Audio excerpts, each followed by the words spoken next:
I4, conservation of momentum. And we're going to reproduce some of the things we have done earlier. The center of mass formula, which we saw earlier, is m1 r vector 1 plus m2 r vector 2 out to mn r vector n.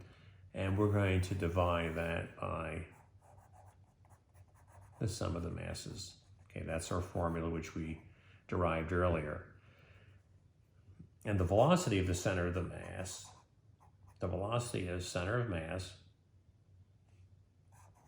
is the derivative.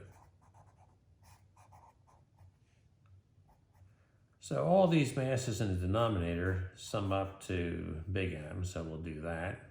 And then we'll take the derivative here of the numerator.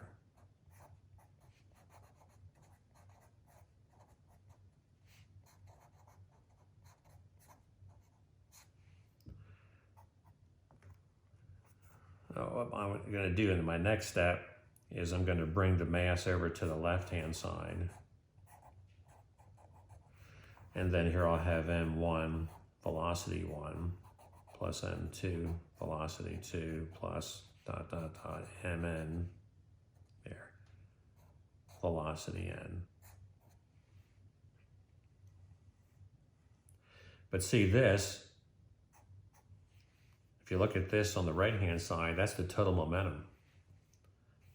So this is the total momentum. Say this is the total momentum on the right-hand side. So that means the total momentum is also expressed this way. So we can write down for the total momentum, this is nice. Mass times the velocity, the center of mass. Very nice formula, and gives more meaning to us, deeper meaning to the concept of the center of mass.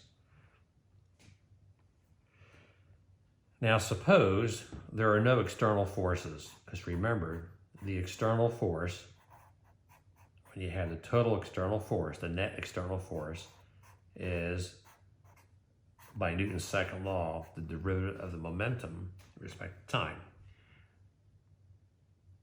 And since the mass is in our case, are constant, we can, that's why we can use an F equals ma. But let's leave it in this form for the second, because if this is 0, this means that the momentum is going to be a constant, which means the momentum before some interaction is going to be equal to the momentum after. So I like to draw this picture, which they do in particle physics, it's my area, where two particles are coming together and are interacting in an interaction zone. So this is some interaction region. So when they interact with each other, you have then no external forces there. And then when they go off like this, 1 and 2, that the momentum before is equal to the momentum after.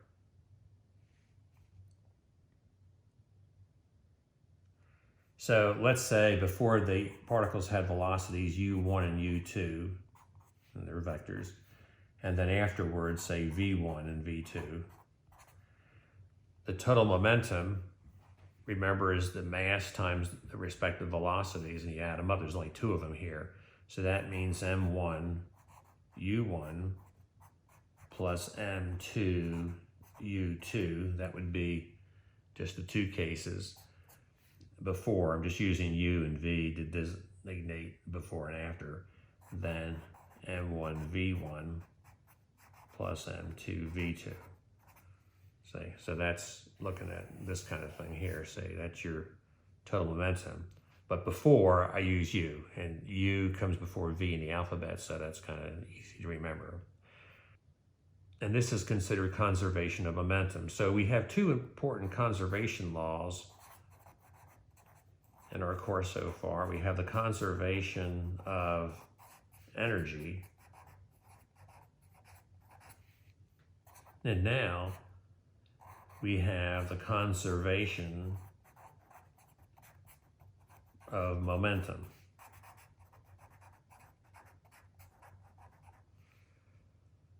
So here, I'll make a couple important observations.